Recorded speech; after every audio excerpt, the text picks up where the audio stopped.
the program of LSU has officially burnt to the ground.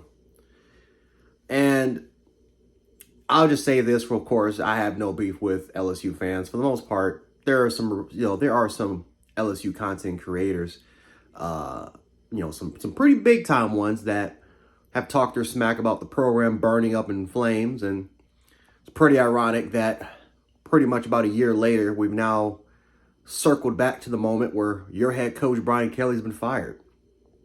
And of course, looking back at it, you can sit up here and say, well, LSU is an 8-9 win football program. So how can the program be burnt if they're an 8-9 win program? This is the expectation.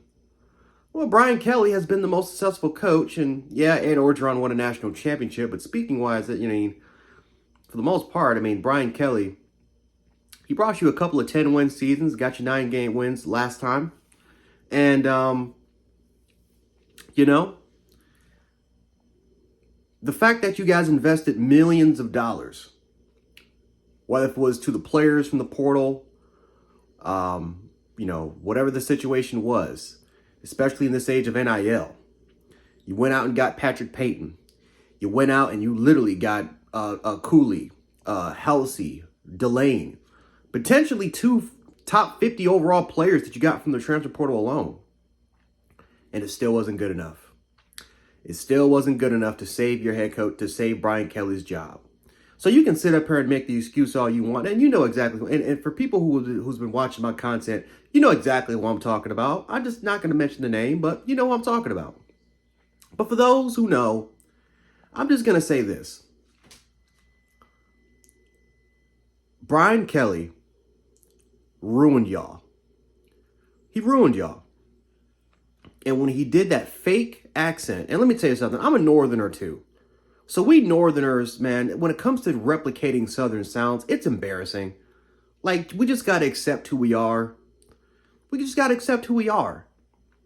So when he tried to replicate my family, when he was going on there to that LSU basketball game, I knew that this man's time was going to be pretty damn short. And years later, here we are.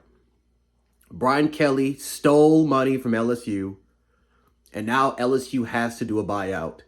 And you already know because of these contract negotiations, because I think he had Jimmy Sexton as his agent.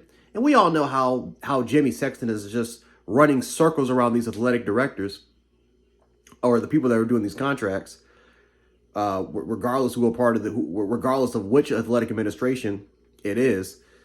Jimmy Sexton's stealing money for these players, for his agents, right? He's stealing money to give to these players, to these coaches, to his clients, I should say. And all these big time contracts and big time buyouts, and yet LSU, here we are again, another big buyout. They had to buy out Ed Orgeron's contract, and they had to buy out Les Miles' contract. Here we are again, 4 years later. Now they have to go out there and look for another coach. Now, in terms of who I think they should probably get, I think they need to hire somebody that's within the program. They need to hire someone that is familiar with the state of Louisiana. I think that's what I believe, because Brian Kelly, the culture he tried to bring from the north, from Notre Dame, we're really from again, he's from Indiana, so it's not, people are going to say the north, but it's really it's closer to the Midwest, whatever it is, what it is, right? Not a geography lesson, but he brought that culture and he tried to establish it at LSU, and it's not a fit. It's from a culture standpoint, it's just not simply a fit. They need to bring someone that's close enough to the program that understands LSU, understands the state of Louisiana, understands the players that are here, because, not everyone can, and again, Nick Saban was a guy that was from West Virginia, who coached at Michigan, who coached at Toledo and Michigan State, right? So he went from there, and then he went all the way down to the South to LSU to coach there. So, of course, LSU has had a lot of Northern guys. But not everyone's a fit. Not everyone from the North understands the culture of Louisiana, understands that culture. They don't understand it.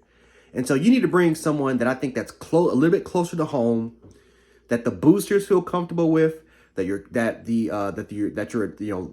administration feels comfortable with, that your fans feel comfortable with as a whole. Now, in reality, Who knows? I mean, they're probably going to bring in James. I mean, I don't know who they're going to bring in. Could be James Franklin. LSU is a big time job, right? We're talking one of the biggest NIL revenue share programs in the country. They have one of the biggest NIL groups in the country.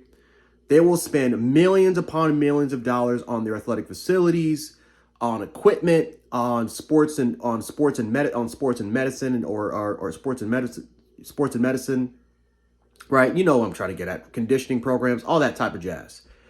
Field upgrades, locker room, and hell, look at their locker rooms. I mean, they got beds for locker rooms, for God's sakes. I mean, they're willing to spend anything to get LSU to win championships, because they know that the more LSU wins, revenue, right? That continues to just generate more revenue. And so, right, it's cost effective. It is what it is. But the point is that LSU is a big time job. It's a big time job.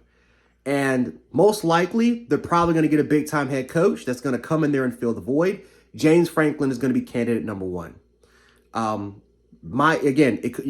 Brown for Syracuse could be an option. They could attack Jeff Brom for Louisville. I know he's going to be an option after when this season's over. They may attack him. But James Franklin is right now he's the hottest free agent coach in college football. Of course, a lot of people may say Nick Saban. I don't think Nick Saban's coming out. And if he does come out, then great. You know, it is what it is for LSU. Listen, I know Bama fans will probably hate it. At this point, it's like, man, he's 70-something years old. He brought Alabama 6 national titles. I'm not mad. Like, whatever, it is what it is if he wants to go back. But I think James Franklin is going to be the first priority, simply because he's a big-time coach with a huge resume, even a better well, now I can't say a better resume, because Brian Kelly at least went to the playoffs more consistently, and at least he went to a national title. But James Franklin is the closest thing to it. And he's a lot younger than Brian Kelly, because Brian Kelly's 63 years of age. James Franklin is, in his 50s, right? So, yeah, I think that's ultimately where they'll go. I think they should keep somebody that's within the state or close to the state. But it is what it is. We'll see what they do. But yeah, guys, LSU is officially burnt. The program is not burning; it's officially burnt. And don't know if it's a complete rebuild, but I'll say this: that portal's going to be open. Harold Perkins, and we should have known that this was going to happen too, especially when Harold Perkins pretty much put his name in the portal. Like he let everyone know, yeah, put my name in the portal, which means he's most likely going to redshirt. He's going to be a 5th-year player, and he's going to go somewhere else. And we should have known from there. Right? Delane's to the NFL, Helsey's to the NFL. There's going to be a lot of players that are going to go off to the NFL, a lot of players that's going to leave and go elsewhere. But this is a shit show.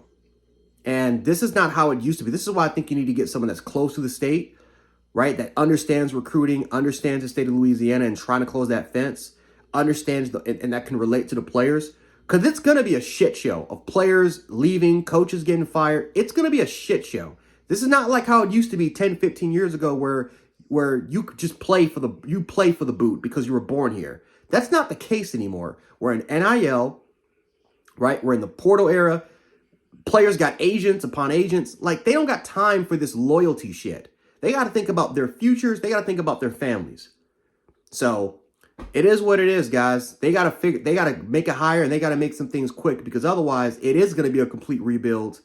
But it is what it is, man. The program's burnt, and if the rebuild has to come, a rebuild has got to come. But they got to figure out a solution very quickly. Otherwise, things get pretty muddy at LSU.